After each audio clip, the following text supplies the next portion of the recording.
চন্দ্রমল্লিকার cutting কি বাঁচাতে পারছেন না, বা যে কোনো কাটিং বসাচ্ছেন, গাছগুলো কয়েকদিনের মধ্যে নষ্ট হয়ে যাচ্ছে বা মরে যাচ্ছে, তো যদি এরকম হয়ে থাকে তাহলে একটা ছোট্ট উপায় আপনাদের সঙ্গে আজকে শেয়ার করব, যেটা করলে কিন্তু চন্দ্রমল্লিকা বা যে কোনো গাছের কাটিং আমরা খুব সহজে কিন্তু সেই কাটিং থেকে চারা তৈরি হয়ে যাবে। তো তার আগে সবার আগে যেটা করতে হবে সেটা হচ্ছে, দেখুন এরকম ধরনের কাটিং আমাদেরকে নিয়ে নিতে হবে।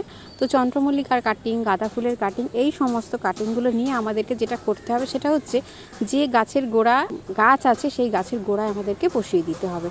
তো এটা দেখুন ফার্স্ট লাভের একটা গাছ, যার ডাল আমি কিছুদিন আগে কেটে কি করেছি, আমি এই গাছের গোড়ায় বসিয়ে দিয়েছিলাম। এই দেখুন, তো দেখুন এখানে কাটিংটা কিন্তু বেঁচে গেছে, কারণ প্রায় 15 দিনের বেশি হয়ে গেছে। যখন পাতাগুলো একটাও নষ্ট হয়নি, তার মানে কিন্তু এই কাটিংটা বেঁচে গেছে। এছাড়াও দেখুন গ্লাসের মধ্যে রয়েছে জবা ফুলের কাটিং, যেটা আমি কিন্তু অনেক আগেই চারা বসিয়েছি, এবং চারাটা এরপরে আস্তে আস্তে যখন বড় হতে শুরু করবে, এরপর আমি এইগুলোকে সব অন্যান্য জায়গায় বসিয়ে দেবো। তো এরকমভাবে কাটিং আমাদেরকে নিতে হবে।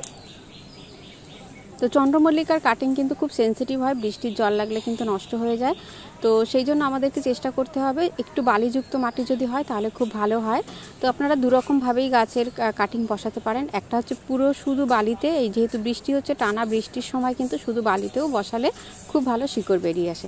আর হচ্ছে দেখুন এখানে রয়েছে কাঁঠাল গাছ, তো যার এই সাইড দিয়ে আমি বসিয়ে দিচ্ছি। তার কারণ হচ্ছে, যেটা বললাম, যে কোনো গাছের গোড়ায় যদি কাটিং বসানো হয় তাহলে কিন্তু সেই গাছের কাটিং চারাটা কিন্তু খুব তাড়াতাড়ি বাড়তে থাকে, বা কাটিংগুলো কিন্তু সাকসেসটা বেশি হয়। আমরা অনেক সময় কি করি, যখন কাটিং বসাই, কাটিংটা বসালে অনেক সময় কিন্তু সেই কাটিংগুলো নষ্ট হয়ে যায়। তো এইভাবে যদি আমরা কাটিং বসাই তাহলে দেখবেন যে কটা গাছ কাটিং বসাবো বেশিরভাগটাই কিন্তু বেঁচে যাবে। তো এরকমভাবে আমি কিন্তু ছাদ বাগানে সারা বছরই কিন্তু যে কোনো গাছের কাটিং কিন্তু আমি বসাতে থাকি। এখন কিন্তু বেশি বেশি করে চন্দ্রমল্লিকা আর গাঁদা ফুলের কাটিং কিন্তু সমস্ত জায়গায় বসিয়ে যাচ্ছি। আর এদিকে একটু দেখিয়ে দিই যে কি পরিমাণে সবেদা গাছে সবেদা ধরেছে, দেখুন। তো সবেদা গাছটা কিন্তু বেশ বড় হয়ে গেছে, এবার কিন্তু এই সবেদা গাছটা আমাকে কিন্তু বড় জায়গায় বসাতে হবে। তো এই বর্ষাটা চলে গেলেই আমি বড় জায়গায় সবেদা গাছটা বসিয়ে দেবো। আর সবেদা গাছে কয়েকটা সবেদা যেটা বড় হয়ে গেছে, যেটা কিন্তু খাওয়ার মতো প্রায় হয়ে এসছে, তবে যখন দেখবে একদম গাছে পেকে যাবে তারপরেই কিন্তু আমি সবেদাগুলো তুলে নেব। তো এবারে চলে আসি যে বর্ষার সময় কি কি গাছের কাটিং আমরা বসাবো। তো যে কোনো ধরনের গাছের কাটিং থেকে কিন্তু চারা তৈরি করা যায় এই সময়। এই দেখুন এখানে রয়েছে হাসনুহানার গাছ, যেটা কিন্তু আমার কাটিং থেকে তৈরি করা। তো ছাদ বাগানে আমরা যত রকম ফুলের গাছ আছে, সমস্ত ফুল গাছের ডালে কিন্তু আমরা কি করব, ছোট ছোট কাটিং নিয়ে কিন্তু আমরা এই সময় যে কোনো গাছের গোড়ায় বসিয়ে দেবো। তাহলে সেখান থেকে কিন্তু খুব সুন্দর চারা তৈরি হয়ে যাবে, বা যে গাছটা আমরা একের বেশি তৈরি করতে চাই সেই গাছগুলোকে কিন্তু আমাদেরকে কাটিং বসিয়ে যেতে হবে। যে কোনো জবা ফুলের কাটিং হতে পারে, হাইব্রিড হোক দেশি হোক, যে কোনো জবা গাছের কাটিং, যে কোনো ফুলের গাছের কাটিং কিন্তু এই সময় বসানো যাবে।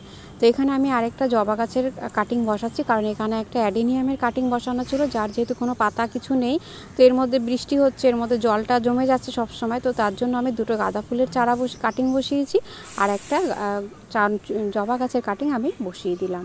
তো এইভাবে কিন্তু আমরা বারে বারে যেখানে কাটিং বসাবো, একটা কাটিং যদি ঠিকমতো সাকসেস না হয় তাহলে তার আশেপাশে আমরা কি করব, আরও বেশি বেশি করে কাটিং বসাতে থাকবো। এই সময় কিন্তু পর্তুলিকার কাটিং বসালে খুব সহজে চারা তৈরি হয়ে যাবে। যে কোনো লতানো গাছ, সমস্ত ধরনের গাছের কাটিং আমরা বসালে খুব সহজেই কিন্তু কাটিং থেকে চারা আমরা তৈরি করতে পারবো। তো আমি আমার ছাদ বাগানে কিন্তু এই সময় প্রচুর পরিমাণে কাটিং বসিয়ে চারা তৈরি করে নিচ্ছি। এবার হচ্ছে ছাদ বাগান থেকে কি কি শাক তুলে নিয়ে এসেছি, দেখুন এখানে রয়েছে পাট শাক, রয়েছে অনেকটা পরিমাণে পাট শাক আজকে আমি তুলে নিয়েছি ঝিঙে তুলে নিয়েছি, আর তার সাথে কিন্তু বেশ কয়েকটা বরবটি। তো এই ছিল চিলেকোঠা থেকে আজকে হারভেস্টিং সকাল সকাল।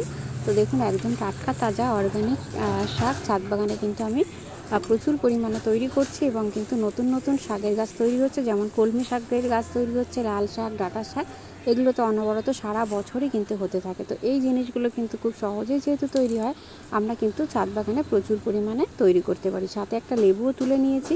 তো এই ছিল আজকে ছোট্ট হারভেস্টিং আমার ছাদ বাগান থেকে।